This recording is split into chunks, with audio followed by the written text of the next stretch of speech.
या मालिकेच्या आजच्या भागात आपण पाहणार आहोत जयश्री तनयाच्या कानाखाली मारत म्हणते की खरंच माझी चूक झाली, मी तुझं आणि अखिलचं लग्न लावून दिलं आणि सून म्हणून तुला या घरात आणलं. अगं तू माझे कान भरत राहिली आणि मी या वसुंधरासोबत वाईट वागत राहिले. सतत तू मला सांगायची की आई वसुबहिणीने असं केलं, वसुबहिणीने तसं केलं आणि म्हणून मी त्या बिचारीचा छळ केला, तिला त्रास दिला. खरंच तुला लाज वाटली नाही का गं असं सगळं करायला? तुला वरच्या खोलीमध्ये राहायचं होतं म्हणून त्या बिचाऱ्या 5 जणांनी त्या छोट्याशा खोलीमध्ये ॲडजस्ट केलं. हे सगळं कोणासाठी? तर फक्त तुझ्यासाठी. आणि तू आम्हा सगळ्यांची मजा घेत होतीस का? तुला काहीच कसं वाटलं नाही?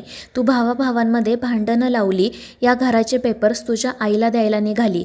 लाज वाटली नाही का तुला हे सगळं करताना?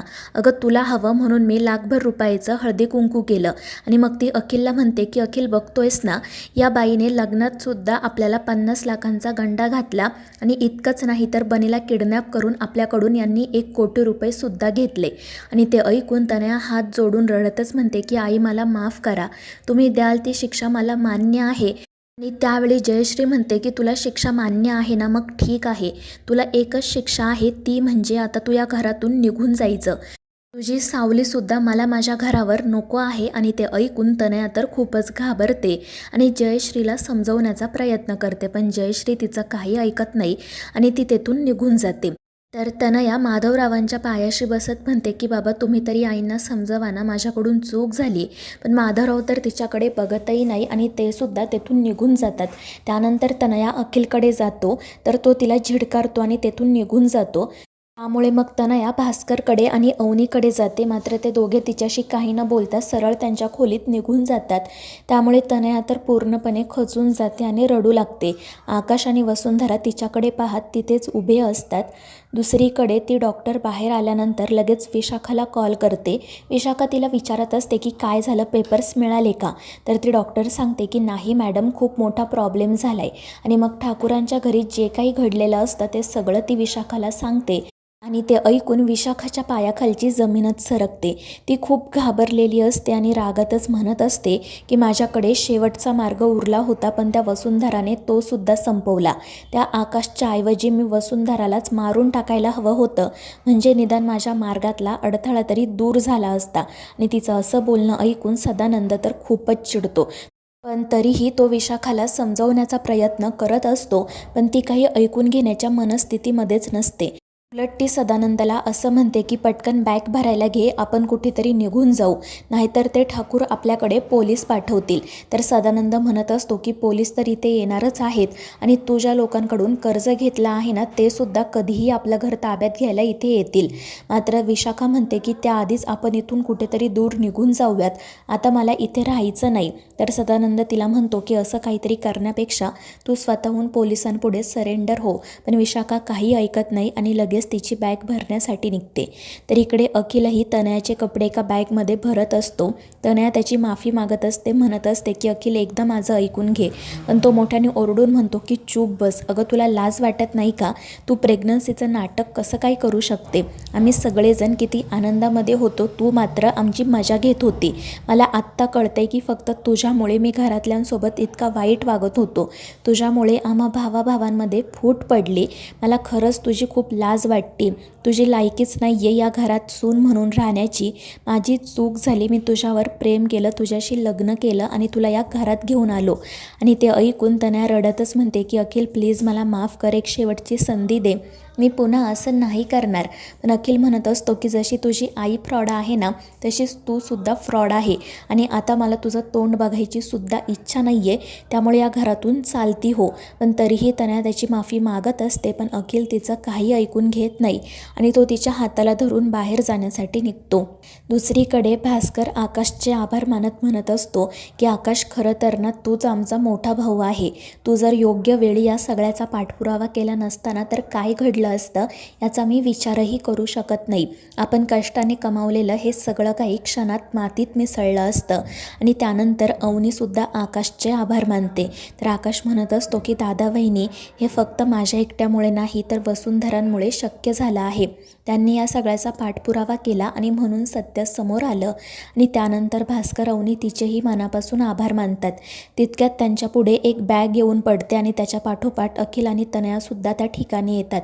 अखिल तनयाला म्हणत असतो की चालती हो माझ्या घरातून, मला माझ्या घरावर तुझी सावलीसुद्धा नको आहे. पण तरीही तनया म्हणत असते की अखिल माझं तुझ्यावर खरंच खूप प्रेम आहे. तर अखिल म्हणतो की अगं अजून किती खोटं बोलणार आहेस तू, खोट्या प्रेमावर संसार टिकत नाही. तर तनया म्हणत असते की मी खोटी नाही आहे, माझी मम्मा खोटी आहे, माझं खरंच तुझ्यावर मनापासून प्रेम आहे आणि मी जे काही केलं ना ते आपल्या संसारासाठी केलं. ते ऐकून अखिल तर अजूनच वैतागतो. तो म्हणत असतो की तुझ्या मम्माने तुला काही सांगितलं तर तू ते ऐकशील का? जर उद्या ती म्हणाली की जा तनया विहिरीत उडी मार, तर तू खरंच जाऊन मारशील का? नाही ना. मग माझ्यासोबत माझ्या घरच्यांसोबत वाईट का वागलीस? अगं तुला काय हवं नको ते सगळं माझ्या घरच्यांनी बघितलं, तुझे लाड केले, पण तरीसुद्धा तू आम्हाला फसवलं. आता ना मला तुझं तोंडसुद्धा बघायचं नाही आहे. तुझी काळी सावलीसुद्धा मला माझ्या घरावर नको आहे, त्यामुळे चालती हो.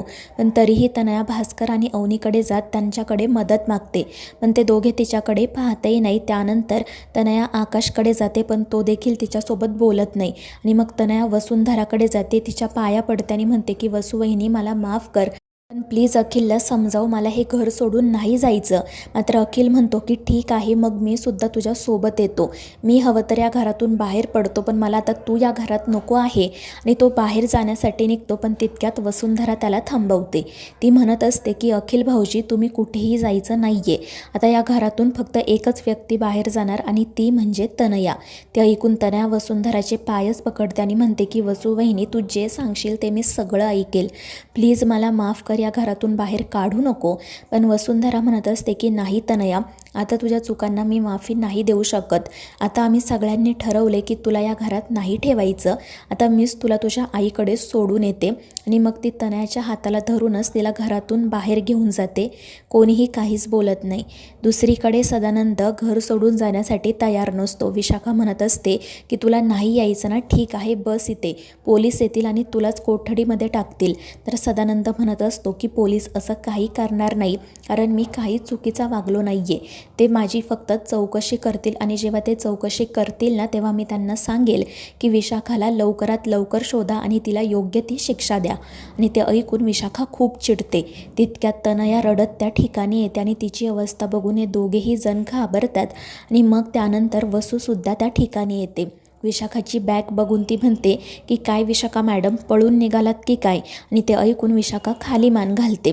तर वसुंधरा म्हणत असते की काय झालं, तुम्ही मला माझ्या घरातून बाहेर काढण्यासाठी निघाला होता ना, पण बघा आज तुमच्याच मुलीला तिच्या घरातून बाहेर पडावं लागलं.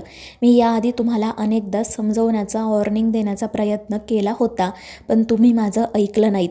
तुम्ही मलाच माझ्या घरातून बाहेर काढायचा प्रयत्न केला, माझ्या माणसांना त्रास दिला. तुम्हाला फक्त पैसा हवा होता, मात्र पैशांपेक्षा महत्त्वाची माणसं असतात, नाती असतात. पण ही गोष्ट तुम्हाला कधीही कळणार नाही. वाईट फक्त एकाच गोष्टीचं वाटते की तुम्ही ज्या काही चुका केल्यात त्या चुका तुमच्या मुलीला आता भोगाव्या लागणार आहेत.